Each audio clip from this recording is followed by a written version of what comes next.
I think what we're seeing now is the cable industry rallying to the opportunity, which is the first time that this is being displayed tangibly there. I think this is a great opportunity because for the longest period in time, we've been talking about a move to broadband and the fact that most content you consume today will be consumed on broadband in the future. The cable operators with this initiative are now showing the first initiative towards how this will look in a consumer's home from a cable perspective. Where I think it's taking us into the future is a total new world where content on demand is going to be available to you wherever you are, from wherever you want to pursue and access that content, and there's no restriction. I think that's the big opportunity that we're going to see, and I think we're just scratching the surface of where we're going. I think the first and the important thing that's happening is if content has value, you need to restrict access to that content. Now, on the internet, there's certain mechanisms of security systems that actually do allow restricted access to content.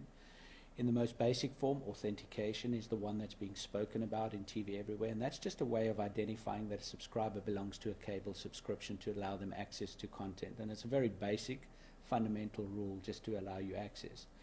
Where we see this going is actually the fact that now with the mechanism on the internet you can diversify the levels of access to content and you can actually restrict access to content, and once you've put that mechanism in place you can actually demand a price for that content, and that's where the business model drastically changes in broadband, because now the economics of the distribution mechanism and a return on investment becomes very evident. Today that content that you lock up needs to have value.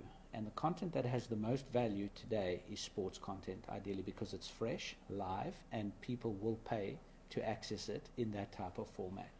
So that's the next level of what we see happening in areas like TV everywhere, is restricted access to high-value content for a price. And that's where our company centers on in bringing experience and know-how around being able to package and present content in that way. Some of the companies that have been working with us in the early phases are companies that do have this type of sports content and looking to extract value out of it in pay-per-view packages.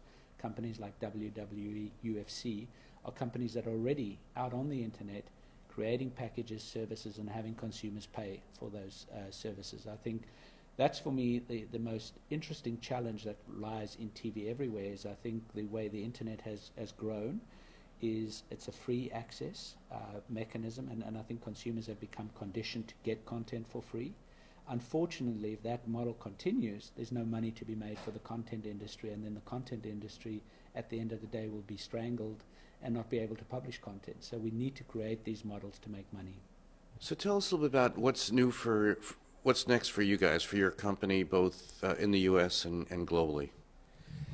Well, the first thing is, for a longest period in time globally, we've been able to exercise this pay TV model on the internet already. So we've got a rich experience and knowledge base of understanding where this business is going into the future.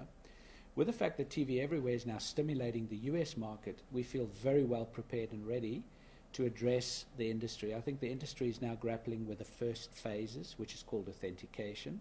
But we know where this takes them in the future this is only the beginning of a very long path.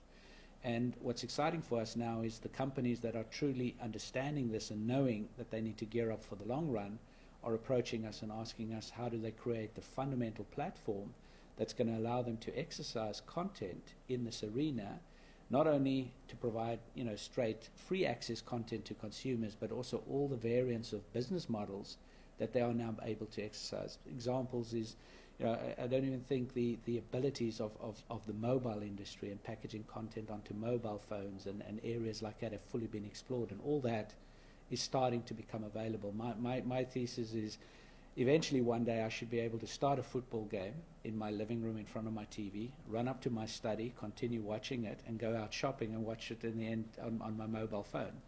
And there's an opportunity in that for the consumer, but there's also an opportunity for the operator to gain a revenue out of all those variants. Is there a paid video model on mobile yet, or are you guys doing anything, or where might that develop? There is, to a degree, already on mobile, pay models starting to evolve. Certainly music is starting to already be evolved. There is some work currently being done on mobile phones. As I said to you earlier, what you need to do is you need to create a mechanism that restricts access. So a mechanism of security. So there's already work on mobile phones that is being done around security mechanisms that will allow you to restrict access to that content. And yes, we have already put packages together on mobile phones where sports highlights are being offered at a price in other parts of the world.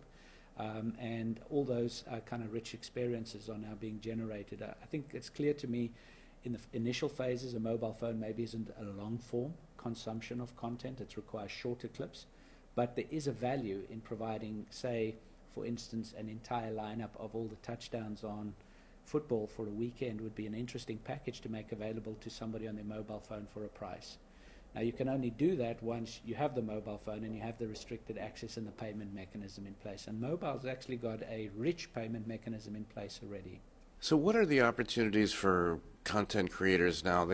People have been sort of stuck with this whole advertising situation, which hasn't worked out. What is the opportunity for pay, beyond the sports, the real super premium, maybe HBO or theatrical films? How can this monetization opportunity be part of perhaps a broader range of content, or perhaps it will never be? What are your thoughts? I happen to think we're at the forefront of a great opportunity for the content industry in general, because what I think is happening now, not only through the fact that broadband's coming of age, we also understand now that broadband is very interactive in its nature. So creativity can be applied to any content now, and that creativity is going to come through not only the content, but the interactive features that you can build around content. So you could, just by example, a recipe could allow interactivity. It could allow a multiplicity of diversity that could bring into that. And as content people realize this and start building the value propositions around that, you're going to see that a piece of content that might have only been identified for an advertising revenue now suddenly has a pay value associated to it. And on the internet, you can now put a mechanism that will drive that pay mechanism forward. Now, what will happen over the next couple of years, I think the consumer is going to become more familiar about paying for content on the internet. And as that grows, the content industry has a rich opportunity to actually delve into that. And I think today somewhat concerning issues around the content model. But if I look forward and see what those opportunities now are in the future for content owners, I think there's a rich opportunity. And those companies that exploit and move early to do that are going to be in a very advanced position when this business comes of age.